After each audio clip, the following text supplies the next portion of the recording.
Good morning, guys. What's the plan for today? Morning, babe. Sam and I were just discussing going out for brunch. What do you think? Well, I think Macy should change her outfit first. That dress is so frumpy and outdated. It's not doing any favors for her figure. I thought it looked nice. It's comfortable and I like the print. Comfortable, maybe, but it's doing nothing to enhance your looks, dear. Maybe you should take some fashion tips from me, Fred. Don't you agree? Well, Sam does have a good sense of style. You could definitely use some improvement, Macy. It's just a suggestion. I didn't realize my outfit was such a problem. You're my boyfriend and best friend. Don't you two think you should be more supportive? Oh, please. Fred has always had an eye for fashion. It's clear he has better taste than you, Macy. I feel like you two are ganging up against me. Oh, don't be sensitive, Macy. We are just joking around. Can't you take a little teasing? Yeah, it's not our fault if you can't handle some constructive criticism. We're just trying to help you. It feels like you're tearing me down. Come on, Macy, don't overreact. We were just giving our honest opinions. Exactly. Stop being such a crybaby, Macy. Learn to take a joke once in a while. Okay, let me go get changed then. That's our girl. Hurry up, alright? My name is Macy, a 35-year-old woman who had been married to my husband Fred for 5 years. Our life in California together was comfortable, but something unexpected happened that turned everything upside down. One day, out of the blue, my childhood best friend Sam reached out to me. Sam was a really beautiful and adventurous girl who was 2 years younger than me. We had been inseparable during our younger years. We shared secrets, dreams, and countless adventures.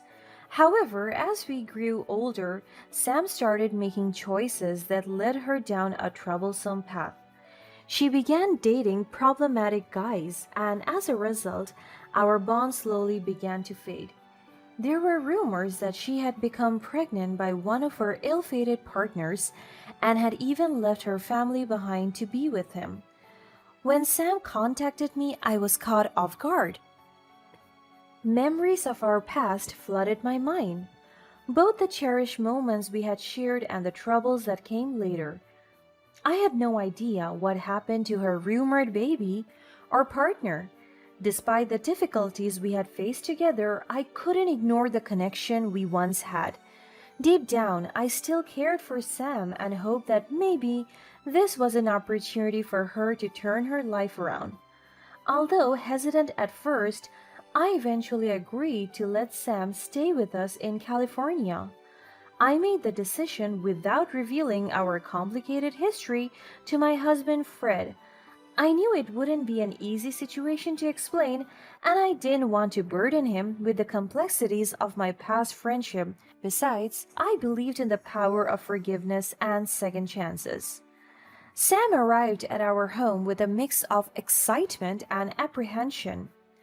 As we settled her into the guest room, memories of our shared childhood flooded back. I couldn't help but notice the toll her troubled past had taken on her. Her once vibrant and carefree spirit seemed overshadowed by the scars she carried. Over the days that followed, Sam and I spent time catching up, reminiscing about the good times while delicately avoiding the painful chapters. We laughed, cried, and shared stories like we used to, reliving the bond we once had. It was as if time had momentarily stood still, allowing us to reconnect on a profound level. She also let me in on her past. It turned out there was never any baby, but the partners she had were all jerks. She was determined to turn her life around, and she knew I would lend her a helping hand. As the days turned into weeks, Fred grew curious about the mysterious guest staying in our home. He questioned me about her, sensing that there was more to the story than I had initially revealed. I reassured him that Sam was simply an old friend going through a tough time, leaving out the details of our complicated history. Deep down, I knew that by keeping this secret, I was treading on thin ice. The truth had a way of unraveling even the most carefully woven fabric of deception, but I couldn't bring myself to expose Sam's past to Fred, not when she was finally trying to rebuild her life. In the beginning, Sam maintained a distance, retreating into her own room for most of the days. However, as time passes, I started noticing a change in her demeanor. Sam's guarded attitude slowly melted away, revealing something that seemed to resonate with my husband Fred. To my surprise, Fred's curiosity about Sam slowly pulled them closer to each other. There was a subtle alliance between Fred and Sam that really bugged me. They began spending more time together, engrossed in conversation that stopped abruptly whenever I approached. It didn't take long before their friendship turned into a campaign against me. They were giving hurtful remarks as if I had unknowingly become the target of their mockery. One day during the weekend, as soon as I walked out of my bedroom with a nice outfit, I could already feel their judgmental looks.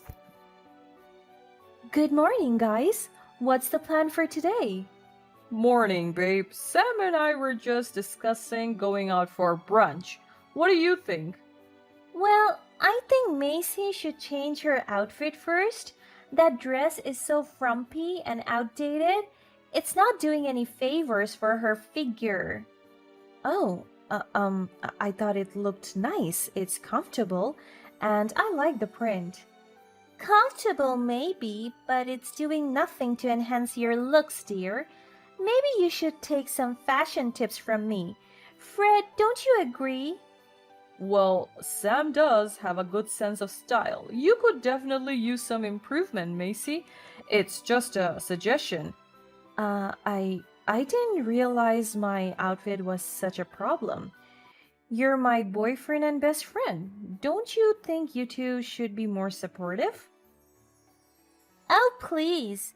Fred has always had an eye for fashion. It's clear he has better taste than you, Macy. I feel like you two are ganging up against me. Oh, don't be so sensitive, Macy. We're just joking around. Can't you take a little teasing? Yeah, it's not our fault if you can't handle some constructive criticism. We're just trying to help you. It feels like you are tearing me down. Come on, Macy, don't overreact. We were just giving our honest opinions. Exactly. Stop being such a crybaby. Macy, learn to take a joke once in a while.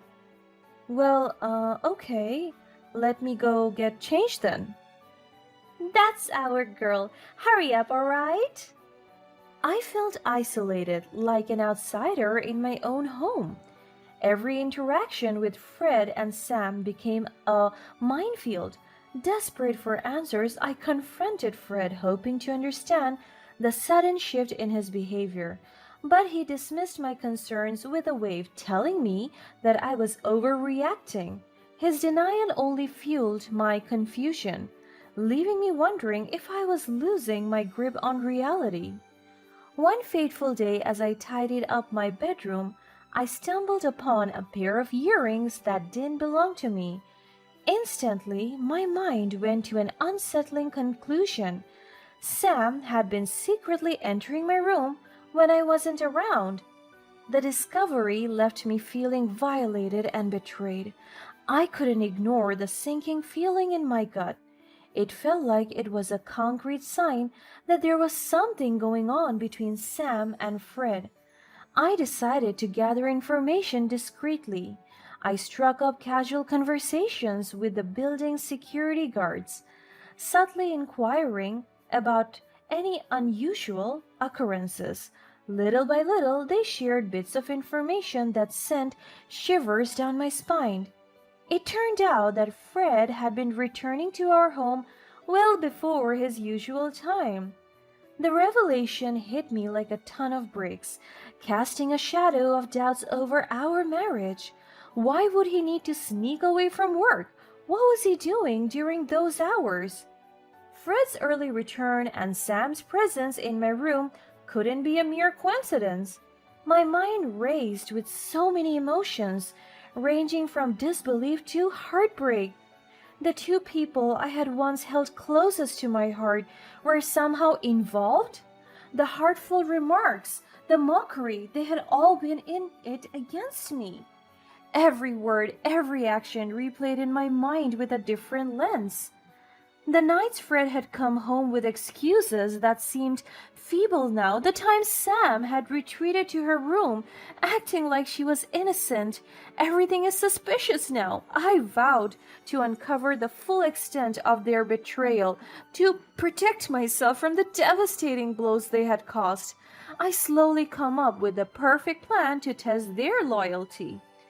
I meticulously planned a surprise party for Fred to celebrate a promotion at work that he had had recently.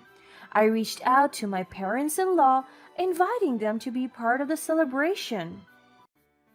They didn't know that their presence would serve as the final piece of the puzzle, and they will be witnessing firsthand Fred's dark secret. Of course, I told Fred that I would be out of town that day. I gave him and Sam just enough time to have fun with each other in my own bedroom. As the day of the party arrived, I was nervous. I quietly unlocked the door to my own home, knowing that what I would uncover could never be undone. With a mixture of anticipation and resolve, I led my parents-in-law to the bedroom. The door swung open, revealing a sight that shattered their hearts. There, in the very center of the room, stood Fred and Sam. Were entangled in the most disgusting affair. Shock washed over my parents-in-law, their faces etched with disbelief and sorrow. Fred and Sam were both in shock. They quickly covered themselves with the blanket. Wait, it's not what it seemed like. Please, Macy. I have nothing to say to you. I am leaving this house. Wait, Macy, listen. Mom, Dad, please, don't look at me like that. I'm sorry. This is all just a misunderstanding. I swear. Wait, Macy, where are you going? You can't just leave me like this. Come back here and face me, you coward. Shut up, Sam. They were a mess, but I didn't respond. I couldn't even face them anymore. I asked Fred's parents to get them out of my face, and they listened. I left Fred and Sam there to confront Fred's parents. I went straight to my suitcase and started packing and left. Nobody was stopping me.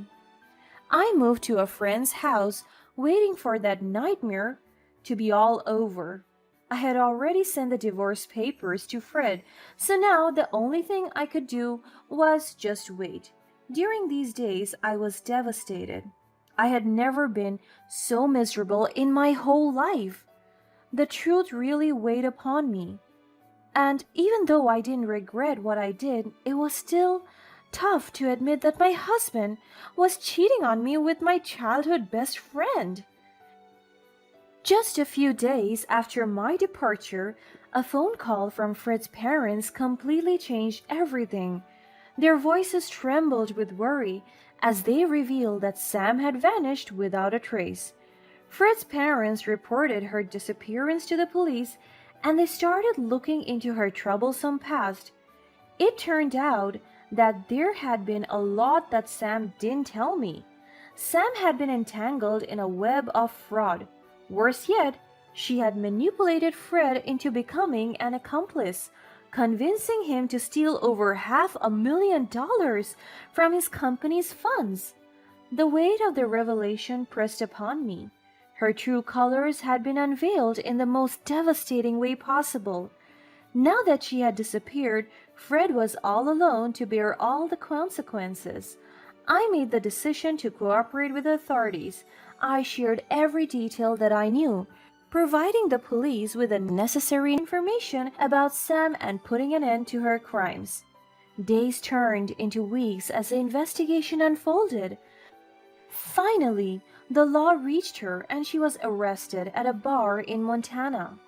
As the legal process unfolded, Fred faced the harsh reality of his actions. The consequences of his involvement came crashing down upon him in the form of hefty fines and legal repercussions. Fred's parents were devastated. To be completely honest, I did feel bad for them. After all, they had been really kind in-laws to me, but unfortunately, their son was just a cheating, lying jerk. Meanwhile, Sam faced even graver charges. The judicial system would show her no mercy. She was put in jail, and I knew that was probably going to be the last time I would see her. Even if she managed to get out of jail as a changed woman, I wouldn't want to see her again. She had crossed the line and then ruined my life.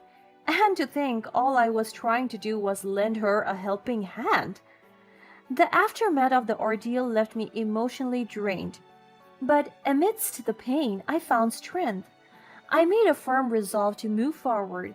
It was time to reclaim my life, focusing on healing, and rebuild a bright future. With renewed determination, I embraced a path of self-discovery and self-care. I sought solace in the support of loved ones and get better day by day. As time passed, I pursued new passions that had long been neglected, rediscovering the joys and talents. And that was when I crossed paths with Nick. It happened one sunny afternoon while I was attending a local community event. Engrossed in the festivities, I found myself drawn to a captivating display of artwork. As I admired the intricate brushstrokes and vibrant colors, a warm voice resonated beside me. Turning to face the source of the voice, I was met with the most genuine, kind eyes. We struck up a conversation, effortlessly sharing our thoughts on art, life, and the myriad of experiences that had shaped us. We discovered shared interests, shared values, and a deep understanding. Nick possessed a compassionate nature, always attentive and empathetic to those around him. With him, I found a safe haven where I could fully embrace my journey of healing. Together, we embarked on adventures, whether it was hiking through scenic trails, exploring quaint towns, or simply sharing quiet moments of joy in each other's company. We navigated life's ups and downs together, communicating openly and honestly.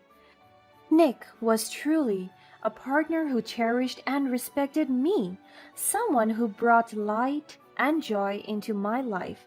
And so, with a heart brimming with gratitude and a free spirit, I walked towards a brighter future, leaving behind the toxic past and embracing a life filled with love, joy, and the promise of a happily ever after.